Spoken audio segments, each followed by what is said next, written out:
Selamat pagi kawan kabar pentas. Kali ini kita mau kulineria ceritanya, yaitu mampir ke warung Madam Hook. Warung Madam Hook ini ada di Jalan Benteng nomor 54. Dan kita berkesempatan untuk ketemu sama pemiliknya ini, yaitu Madam Sylvie. Selamat pagi Mas Fajar. Madam Sylvie. Ya, Mas Fajar. Dari jauh kelihatan nih kalau warung atau rumah makan Madam Hook ini unik banget. Wah, setelah masuk memang benar-benar unik nih. Lah kira-kira rumah makannya ini punya konsep apa sih untuk makanannya ini? Rumah makan ini konsep saya tuh di awal yang saya berusaha terapkan sampai sekarang. Ini adalah konsep di mana rumah makan ini menyajikan makanan-makanan comfort food. Konsepnya rumahan banget yang bikin para tamu itu merasa nostalgia dengan masakan-masakan pada zaman kecilnya atau pada saat dia dimasakin ibunya dan lain-lain. Dan memang karena konsepnya ini saya nyatu sama konsep bangunan ya, saya ngambil 3 jenis influence lah ya, pengaruh masakan kita itu adalah masakan Indonesia, Peranakan sama Belanda, sesuai dengan si konsep bangunannya. Intinya yang saya buat adalah makanan-makanan yang biasa dimakan orang sehari-hari pada waktu di rumah ataupun ya Indonesiaan banget lah sebenarnya. Tapi Indonesia juga kan lumayan banyak ya kental pengaruhnya dari masakan-masakan Belanda gitu. Jadi kalau dibilang masakan ini masakan keluarga sebenarnya. Iya, kurang lebih seperti itulah. Yang pasti akan sering lah, mungkin pernah dimasak di rumah ya. Kalau kita ngomong, saya kan konsepnya kita buka dari jam 6 sampai jam 10 pagi. Jam 7 itu kita punya buffet ramesan, ada display. Nah itu masakan-masakan yang pasti jelas sering kita masak sendiri di rumah atau dimasakin di rumah, dari model sayur-sayuran sampai lauk-lauknya gitu ya. Untuk sarapan ya? Untuk sarapan. Cuma kita punya menu ala carte juga yang sudah ready dipesan dari jam 6 pagi gitu. Dari roti-rotian, nasi goreng, dan lain-lain gitu. Kalau ada yang berbau Peranakan dan Belanda ini apa yang membedakan penyajian atau apanya? Sebenarnya bahan baku sih ya, sama nama mungkin ya. Kayak misalnya saya punya mie goreng, namanya saya namakan mie goreng Peranakan. Saya cuma pakai ingredients di dalamnya itu ada kucai sama bengkuang. Yang itu yang membedakan dari mie goreng biasanya gitu. Itu khas Peranakan itu kalau pakai kucai sama bengkuang gitu. Nah kalau Belanda misalnya contoh, saya punya roti-rotian ya, roti panggang atau roti bakar gitu. Saya namakannya tosti. Tosti itu memang bahasa Belanda, artinya toast. Terus kita punya bitterballen. Bitterballen itu yang olahan dari kentang ya. Sesimpel itu sih bahan bakunya gitu. Cuma namanya aja yang kita pakai bitterballen gitu. Berarti ya kita bernostalgia banget, terbelakang banget nih. Iya. Untuk merasakan menu-menu yang ada di sini. Iya, contoh kasus ya, panekuk. Saya bilangnya bukan pancake, saya bukan crepes, karena memang panekuk. Saya tuh dulu zaman SMP lagi belajar masak SMA itu, saya bikin adonan tuh tipis, dilipet-lipet, diisiin pisang apa segala macam. Nah, saya mencoba meng-create itu. Saya rasa semua orang juga pernah mengalami hal itu, bikin sendiri di rumah. Nah, Madam, yang masih bikin penasaran tuh menunya, yaitu tadi ada menu ramesan ceritanya. Apa ada lain lagi nih? Dan menu ramesan ini isinya apa aja sih? Soalnya kan di luaran sana ya, itu pastinya ada lah juga menjual juga nasi rames lah apa gitu. Ramesan di Madam Hook ini gimana? Ramesan di saya ini kurang lebih setiap harinya itu kita memasak kurang lebih di luar ada gorengan juga tentunya ya yang dimakan orang pagi-pagi gitu gorengan. Kita gorengan tuh bala-bala, tahu isi, pisang goreng itu semuanya itu pendukungnya. Jadi kadang-kadang orang makan ramesan ditambahin lagi sama itu. Nah ramesan ini isinya sih kita memang makanannya lumayan bervariasi sebenarnya. Tapi saya pakai misalnya lauk-lauknya, contohnya ada paru, ada cumi asin, ada ikan asin, ayam, tongkol, yang menurut sehari-hari kita orang Indonesia lah ya, ati ampela, usus juga kadang-kadang bervariasi.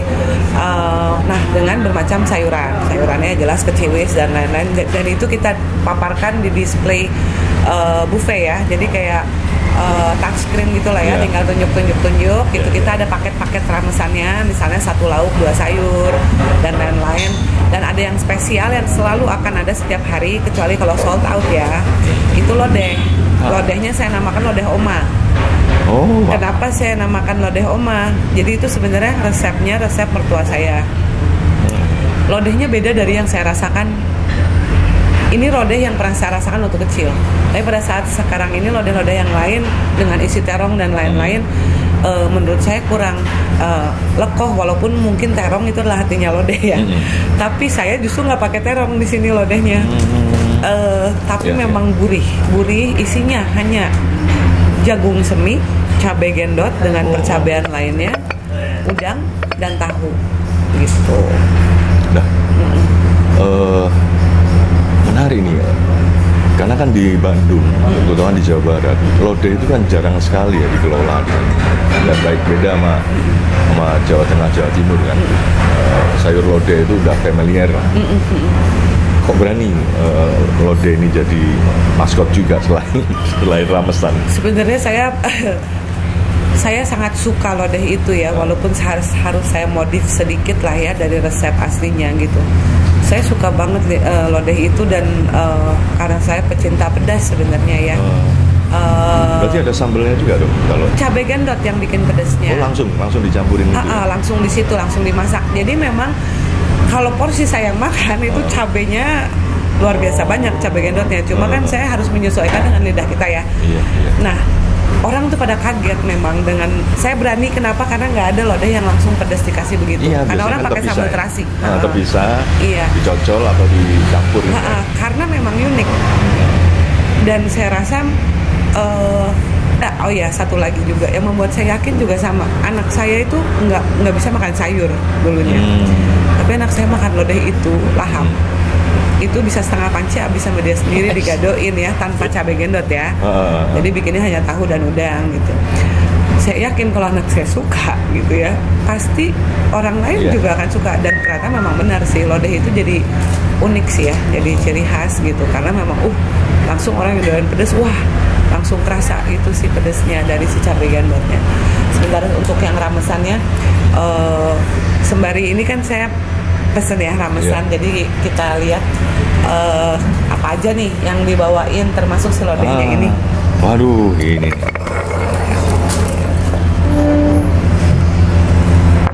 lodeh, ini ramesan. Nah ini lodeh ya, kita lihat isinya si lodeh ya. Tuh, ini kan dari kuah juga udah kelihatan creamy banget.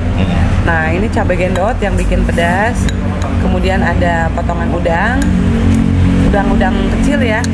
Jadi dia akan bikin gurih tuh. Dan memang gurih banget sih rasanya, sangat gurih. Nah kalau ini menu ramesan contohnya, nanti bisa dipilih sendiri di display ya. Nah ini kita kebetulan ini nasi daun jeruk, bukan nasi putih. Nasi daun jeruk kita favorit sih, sering sold out juga. Ini sambal terasi, ada sambal terasi dan sambal dadak. Nah ini paru. Nah orang banyak yang doyan, ini favorit paru kita tuh dimasak dengan beda-beda ya. Kalau ini kita parunya lagi paru combrang ya. Kemudian yang ini si cumi asinnya, cumi asin rica sama paria. Wah ini dicoba dulu nih, Madam.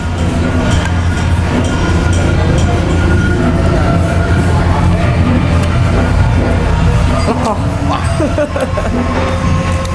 Ini sayur lodehnya ini memang beda sih. Ada memang kalau dibilang lekohnya sih lekoh. Pedesnya ini kadang yang jadi kangen ya. Nendang nih pedesnya. Apalagi ada berbagai macam ini ya, Mbak. Tapi aku pikir ini lengkap nih. Sebenarnya bahan baku utamanya cuma cabai. Bukan, cuma ini 4 item lah. Ini ada jagungnya, jagung semi, terus tahu. Kemudian ini sudah cirinya lodeh itu bukan hanya terong.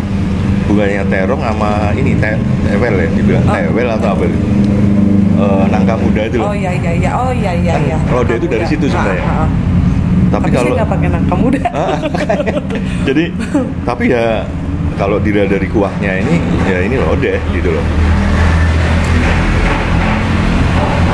Nah, udah emang bener nih kalau dibilang lodeh.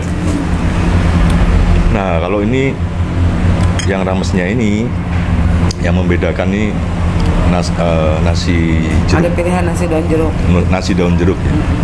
Sama bawang gorengnya. Bawangnya saya goreng sendiri, bawang Sumenep. Jadi emang beda. Nasi daun jeruk itu memang touch daun jeruknya ini banget lah, terasa banget. Nah ini saya coba dengan sambal terasinya, sambal terasi ya, Madam? Iya.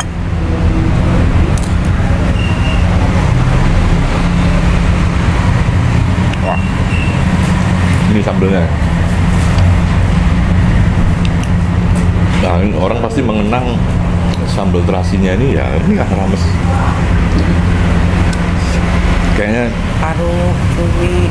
apa? Parunya tuh nggak keras ya kan? Enggak. Oh, ini bagus nih ininya, tekstur dari parunya. Kok bisa beda ya? Bisa bedain ya? Apa? Ini paru, ini tapi dalam bumbu yang sama. Beda. Kalau ini mesti bumbunya beda. Kalau ini saya lihat ini ada kecombrangnya. Yang ini enggak, yang ini rica aja.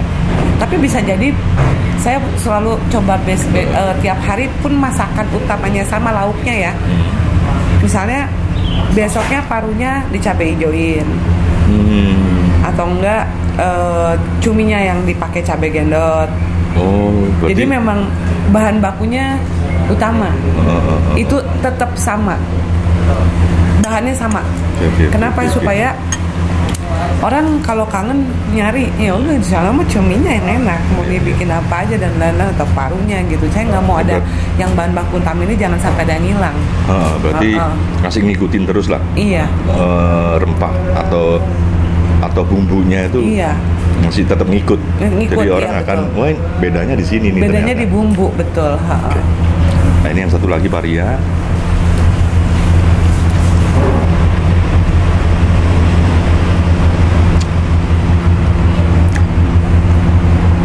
Nah ini pakai bumbu apa ini? Bumbu saya bilangnya bumbu cah. Bumbu cah. Jadi agak sedikit ngilangin pahitnya atau apa ini? Agak fungsinya? Jadi dia nggak bikin orang yang nggak demen paria banget ya, dia tetap bisa makan parianya. Jadi ada gurihnya walaupun ada pahitnya. Saya punya yang pahit-pahit begini tuh dua sebenarnya. Yang satu lagi tumis bunga pepaya, itu juga sama kan. Tapi saya bikin sama dengan kurang lebih kayak gini. Bukan, banyak orang yang nggak suka paria karena pahit. Padahal manfaat paria itu tinggi banget. Tapi kalau yang seperti ini kayaknya orang banyak suka. Tapi memang diolah dulu sih, kan harus direndam dulu, ngilangin pahitnya dan lain-lain gitu, parianya gitu. Berarti pahitnya agak berkurang gitu, baru dipakein bumbu cah. Oke. Madam, menu rumahan kan kadang-kadang dibuat sepele nih sama orang-orang, karena begitu banyaknya kuliner di kota Bandung ya terutama. Banyak yang bermunculan baru-baru, apalagi dari negara lain yang masuk ke Bandung juga. Akhirnya lama-kelamaan orang nggak bisa nikmatin menu rumahan ini. Padahal setelah disajikan, dinikmatin loh, ternyata dahsyat banget loh menu rumahan ini gitu. Itu gimana nih menurut Madam ini? Kenapa kok masih konsisten dengan Madam Hook ini menyajikan menu rumahan? Ya karena memang saya balik lagi penyajian menu ini tuh kan berdasarkan, kadang-kadang saya tuh kan experience saya ya dalam hal kuliner gitu. Ya saya gitu Mas, capek kadang-kadang. Banyak brand, banyak brand luar. Kalau kita ngomongin, nggak usah ngomong brand ya, model-model masakan Western, masakan Korea dan lain-lain. Oke, kita coba gitu. Coba balik lagi, aku kangen sama masakan gini. Jadi saya rasa juga orang-orang akan berpikiran hal yang sama gitu loh. Kalau kita ngomongin makan western, kita lidahnya orang Indonesia Mas gitu. Maksudnya nggak akan bisa tiap hari makan western, spaghetti lah, apa Italian lah gitu kan, steak dan lain-lain. Iya, paling itu makanan untuk oke lah jalan-jalan kita gathering gitu ya, sebulan sekali atau apa. Oh ntar restoran Korea buka, rame gitu, all you can eat. Cuma ujung-ujungnya pada saat nggak mungkin kita makan tempat kayak gitu tiap hari gitu dengan harga yang lumayan lah ya gitu ya. Jadi saya balik lagi, ya orang akan balik ngerasa nyaman lah kalau balik lagi ke makanan yang dia cita rasanya tuh dia hafal gitu, sesuai dengan lidah kita gitu. Sudah terpatri lah. Makanan rumahan itu sebenarnya nggak mungkin ditinggalkan ya. Nggak mungkin ditinggalin, orang akan balik lagi lah gitu.